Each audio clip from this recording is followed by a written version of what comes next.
The Solemnity of the Immaculate Conception of the Blessed Virgin Mary.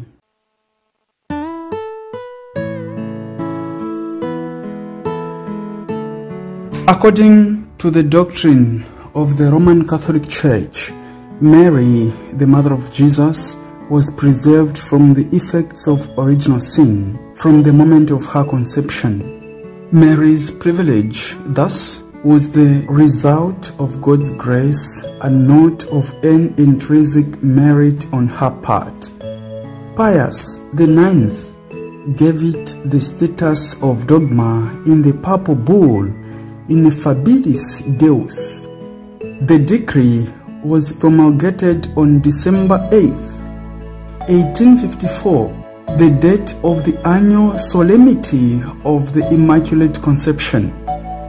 And this followed from a positive response to the encyclical Ubi Primum, which was written to the bishops of the Roman Catholic Church on 2nd February 1849, asking them for opinion on the definition of a dogma on the Immaculate Conception of the Virgin Mary. The iconography of the Virgin, the Immaculate Conception, shows her standing with arms outstretched or hands clasped in prayer. The prayer to Mary Immaculate. O Most Holy Virgin, immaculate in body and spirit, look kindly on us as we implore your powerful intercession. O Most Holy Mother, receive our prayers as we present them to God. O Mary, Mother of Jesus and our Mother, intercede for us with your Son Jesus Christ. O Mary, conceived without sin, pray for us who have recourse to you.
Lecture du livre de la Genèse. Quand Adam eut mangé du fruit de l'arbre, le Seigneur Dieu l'appela et lui dit : « Où es-tu donc ? » Il répondit : « J'ai entendu ta voix dans le jardin.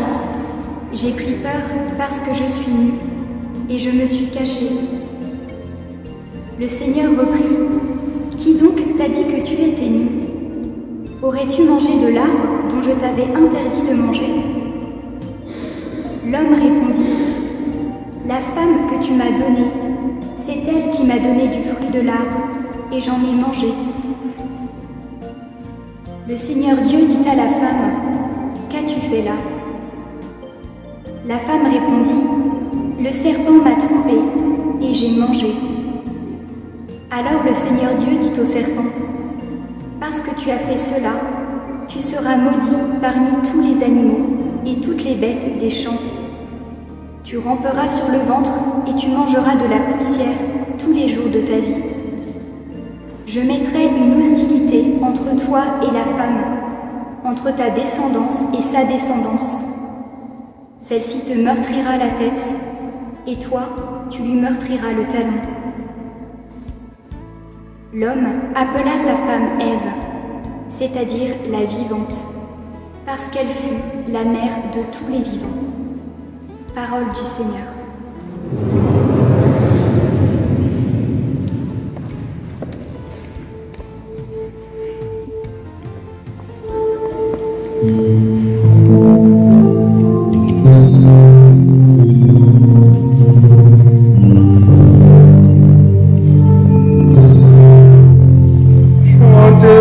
Seigneur est charmant, car il a fait des merveilles.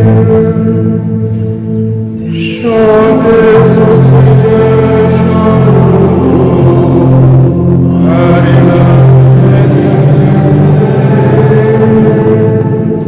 Chantez au Seigneur est charmant, car il a fait des merveilles. Par son bras tressé, par sa main puissante, il s'est assuré la victoire. Chantez au Seigneur et chantons, car il a fait des merveilles. Le Seigneur a fait connaître sa victoire et révélé sa justice aux nations. Il s'est rappelé sa fidélité, son amour en faveur de la maison d'Israël. Chantez au Seigneur, chantez-vous, car il a fait des merveilles. La terre est tout entière ravie, la victoire est de notre Dieu. Acclamez le Seigneur terre entière, sonnez, chantez, jouez. Chantez au Seigneur et chantez-vous, car il a fait des merveilles.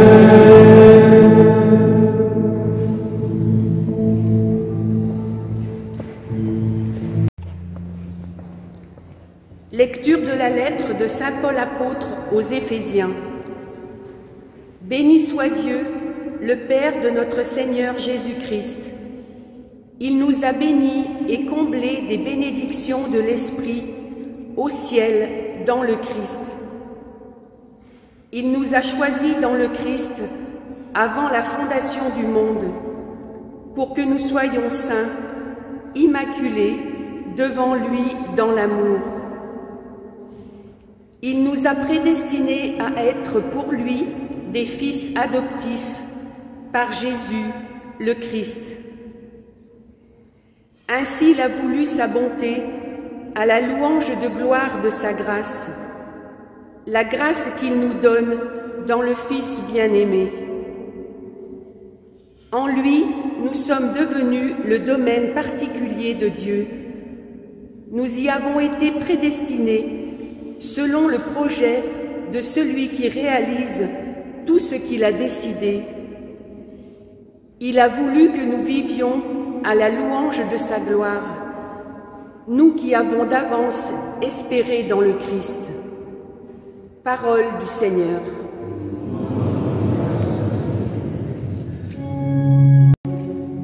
Le Seigneur soit avec vous. Et avec votre esprit. Évangile de Jésus-Christ, selon Saint Luc.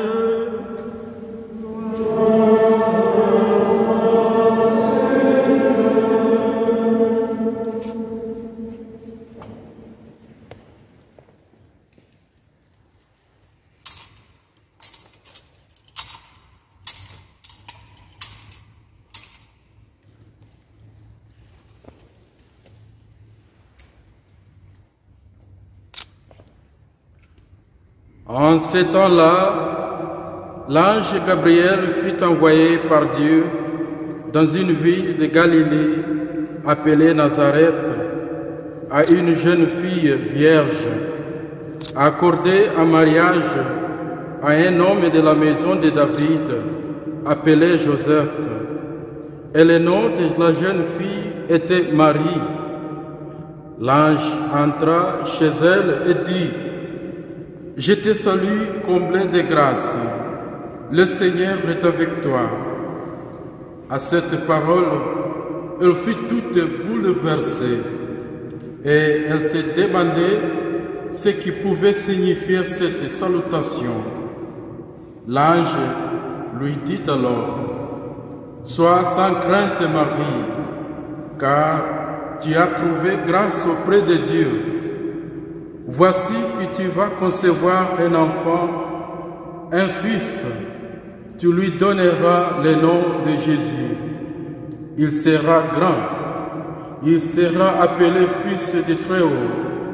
Le Seigneur Dieu lui donnera le trône de David son père.